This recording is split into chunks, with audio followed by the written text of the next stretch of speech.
¿Qué fue lo que te pasó en el año 2018? Pablo, mientras yo trabajaba como guía canino en las montañas de mi país, lastimosamente pisé una mina antipersona puesta por los grupos al margen de la ley. Me elevo hacia lo alto, yo caigo al piso y lastimosamente cuando ya me quería colocar de pie, pues me di cuenta que la pierna derecha la había perdido. ¿Quiénes fueron los responsables? ¿El ELN? Sí, así es. ¿Será que uno logra perdonar a quienes hicieron esto? Yo creo que sí. ¿Tú crees en las intenciones que tiene el ELN cuando se sienta con el gobierno a tratar de negociar lo que ellos llaman una paz total? Lo que pasa es que yo no creo que una paz se pueda lograr con una impunidad y yo creo que uno tiene que ser consecuente en lo que dice y en lo que hace.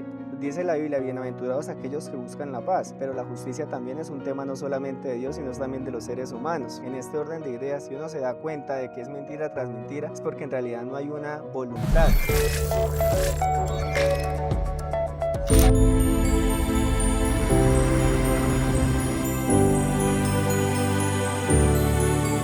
José Carvajal, 29 años, policía en uso del Buen Retiro. ¿Qué fue lo que te pasó en el año 2018? Pablo, mientras yo trabajaba como guía canino en las montañas de mi país luchando contra el narcotráfico, lastimosamente pisé una mina antipersona puesta por los grupos al margen de la ley, la cual me deja la amputación bilateral transfemoral, o sea, la amputación de mis dos piernas. Yo trabajé en Guaviare, trabajé en norte de Santander y el accidente me pasó específicamente en Tarazá, Antioquia. ¿Sí? La función que tenía como guía canino era revisar los cultivos y los caminos por donde íbamos a transitar para evitar que estuvieran con minas antipersonas. Podemos hablar un poco, y qué pena recordar esto, el episodio específico, es decir, se estaba revisando qué y qué pasó en ese momento. Me acuerdo que yo estaba bajando una loma, la perrita que en ese momento tenía estaba como 10 metros, 20 metros más adelante y yo empecé a ver que ya estaba oliendo algo. Mientras yo me quedo mirando a ver qué indicación o qué señal me daba, recuerdo que escuché una fuerte explosión. A mí esa explosión me eleva hacia lo alto, yo caigo al piso y lastimosamente cuando ya me quería colocar de pie, pues me di cuenta que la pierna derecha la había perdido por encima del tobillo y la pierna izquierda, la mina no me la quitó, pero me dejó con los huesos partidos, el pie colgando y unos tendones, entonces obviamente el dolor físico que en aquel momento estaba teniendo era muy pero muy grande. Cuando yo piso la mina antipersona, a mí me llegan en helicóptero, como unos 40 minutos se demoró el helicóptero en llegar, duré 4 días en coma porque estuvieron pues tratando de salvarme la rodilla derecha, también estuvieron tratando como de verificar a ver cómo me podían, por decirlo de una manera, salvar la pierna izquierda, pero lastimosamente esa mina tenía excremento, tenía muchas sustancias que hicieron que se infectara. Yo duré 18 días allá en IMAT y ya posteriormente me llevaron a mi tierra, a Girón, y allí empecé todo mi proceso de recuperación y de rehabilitación física. Pues el tema de la prótesis maneja tanto los zapatos que uno se coloque, también como la alineación que le cuadren a uno los ortoprotecistas. Entonces hay muchas cosas que varían cuando uno está en todos estos procesos de las prótesis. Claro. Hay que hacer ajustes. Yo digo que yo no voy solamente al médico, sino que también voy al mecánico para que hidrate.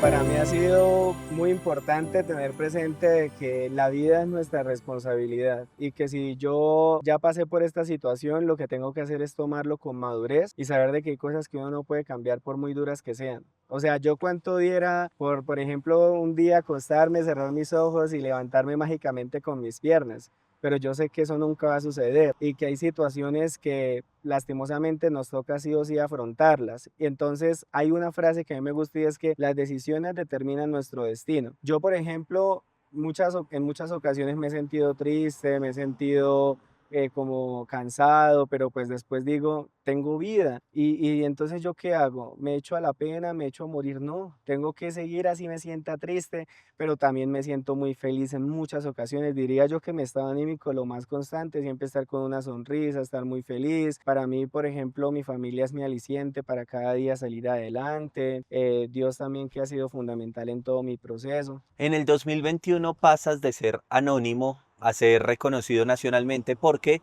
el presidente Duque en ese momento te llama y casi que te condecora. Eso casualmente fue en el 2019. Ok, perfecto. Porque Cuando yo me vine acá para Bogotá, que empecé a caminar y me invitaron a participar en el desfile del 20 de julio, yo quería demostrar una superación. Y para mí la superación era demostrar de que al año pasado estaba amputado, pero que ya estaba empezando a caminar. Entonces yo empecé en los ensayos a caminar. Cuando ya se llegó el día del 20 de julio, pues me permitieron caminar porque al principio me habían dicho no, porque es muy largo el trayecto y todo eso. Yo estaba con mi perrito Hall. Yo estaba caminando, ya estaba llegando a la tarima, cuando de repente veo que el presidente Duque se baja de la tarima, llega donde yo estaba, me da un fuerte abrazo, yo en ese momento empiezo a llorar. Era un conjunto de emociones porque estaba recién pasado el accidente, yo tenía 23 años en ese momento. Y ahí ya empiezas, digamos, como a volverte súper reconocido en las redes sociales, la gente empieza a reconocerte y tú no te quedas ahí, sino que empiezas a representar al país en términos deportivos. Pertenezco a la Liga de Bogotá de Paracycling. Con mi hand cycle, mi bicicleta de manos, pues estoy entrenando constantemente. Esa bicicleta a mí me la dio la embajada porque, digamos, en toda la lucha contra el narcotráfico, yo en ese momento trabajaba junto con la embajada. Todo el deporte es un tema de disciplina y de constancia. El tema deportivo estoy en eso y en el tema académico también, digamos, estoy dándole con toda. Estudiando Derecho. Sí, así es.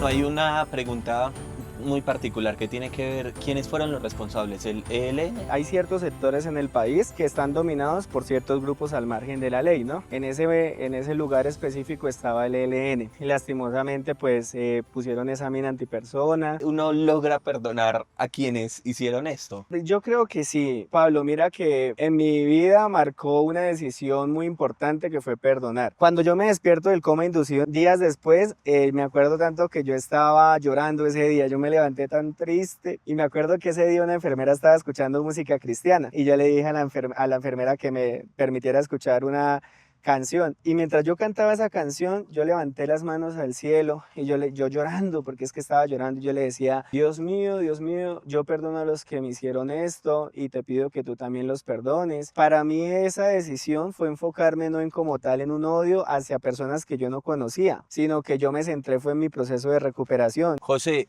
hoy el ELN pasa por un proceso de diálogo con el gobierno y mucha gente no les cree sus intenciones. ¿Tú crees en las intenciones que tiene el ELN cuando se sienta con el gobierno a tratar de negociar lo que ellos llaman una paz total? Lo que pasa es que yo no creo que una paz se pueda lograr con una impunidad y yo creo que uno tiene que ser consecuente en lo que dice y en lo que hace. Si yo me siento en una mesa de diálogo, yo se supone que tengo que tener una actitud conciliadora y de hecho cumplir con lo que yo digo. Dice la Biblia, bienaventurados aquellos que buscan la paz, pero la justicia también es un tema no solamente de Dios, sino también de los seres humanos. Si uno se da cuenta de que es mentira tras mentira, es porque en realidad no hay una voluntad. Hablando de eso, de perdón, del ELN, de esta situación, durante todo este proceso, desde el año 2018 hasta ahora, ¿qué ha sido lo más inspirador, lo más superador en tu vida? Diría yo que caminar. Yo perdí mis piernas, pero ahora tengo prótesis y puedo caminar. Entonces yo diría que algo que ha influido en mí demasiado es tratar de hacer lo que antes hacía, así sea de una forma distinta. Okay. Si a mí me gustaba mucho porque a mí me encantaba, por ejemplo, el deporte, a mí me gustaba montar bicicleta, también me gustaba correr.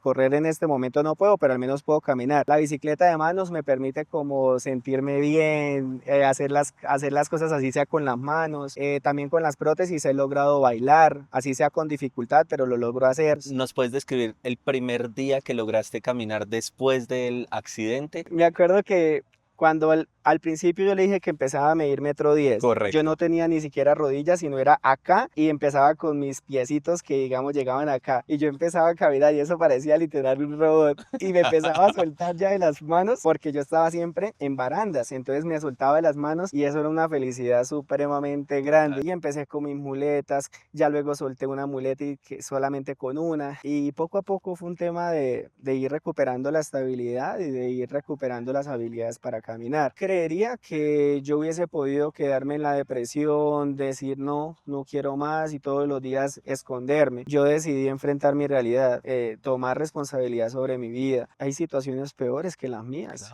Claro, como hay personas que están mejor que yo. Hay personas que lastimosamente no tuvieron padres, hay personas que nacieron con una discapacidad, hay personas que adquirimos una discapacidad, hay personas que tienen inseguridad en su vida, que tienen problemas de depresión, de ansiedad. Entonces todos tenemos nuestras cargas. Después de de que a mí me pasó el accidente, yo empecé a ir a dar charlas a diferentes partes del país. Empecé primero yendo a los colegios a dar charlas, empecé a ir también a la policía, a las diferentes relaciones generales, que son reuniones que se hacen. Traté de aportar y he tratado de aportar poco a poco a la sociedad. ¿Qué es lo más duro de hacer sin piernas? Las prótesis me producen a veces ampollas, hay algo que se llama el miembro fantasma y sonará lógico, pero yo siento mis piernas. Correcto. Entonces, así yo no las tenga físicamente, a veces el cerebro me envía dolor, me envía picadas a los dedos de los pies. Por ejemplo, yo en este momento estoy sintiendo la planta de los pies y también el deseo de correr. Un mensaje final para aquellas personas tal vez que se quejan por cosas banales, que de pronto ven en todo un problema y tú sigues viendo la vida de una manera muy particular, sobre todo con mucha alegría, con mucho entusiasmo. Yo diría que lo primero que uno tiene que hacer es reconocerse como ser humano. Reconocerse como ser humano es reconocer que uno tiene sus debilidades, tiene sus fortalezas. Entonces yo diría, reconocernos como seres humanos, pero también reconocer que como seres humanos tenemos que ser proactivos y estar abiertos al cambio para mejorar nuestra realidad, porque es que la vida va a durar el tiempo que tenga que durar. Ni con tristeza, ni con depresión usted va a cambiar su realidad. Por el contrario, con una sonrisita, con una energía distinta cada día, podemos hacer que nuestra vida sea distinta, ¿no? Perfecto. Entonces, eso se los digo de todo corazón a todos mis televidentes de Caracol. Casi que uno vuelve a ver como las cosas de Holly, como que se le salen a uno las lágrimas, ¿cierto? ¿Por qué, José? Colcito ha sido un perrito que ha tenido una gran trascendencia en mi vida. Como guía canino trabajaba siempre con el perrito. A mí una vez me sucede el accidente, ya después de haber llegado a Bucaramanga, 12 de diciembre del 2018, me dan el perrito en adopción. Mi familia empezó a hacer todo el proceso de adopción de él después de que me pasó el accidente, cuando ya estaba en coma. Entonces para mí fue un reencuentro súper especial. El perrito en este momento ya tiene 16 años. Ha sido un perrito que me ha acompañado en momentos de mucha felicidad, en momentos de demasiada tristeza. Me acompañó en hostigamientos que tuve con los grupos al margen de la ley. Han sido diferentes momentos, pero han sido acompañados por mi amigo inseparable, mi amigo fiel,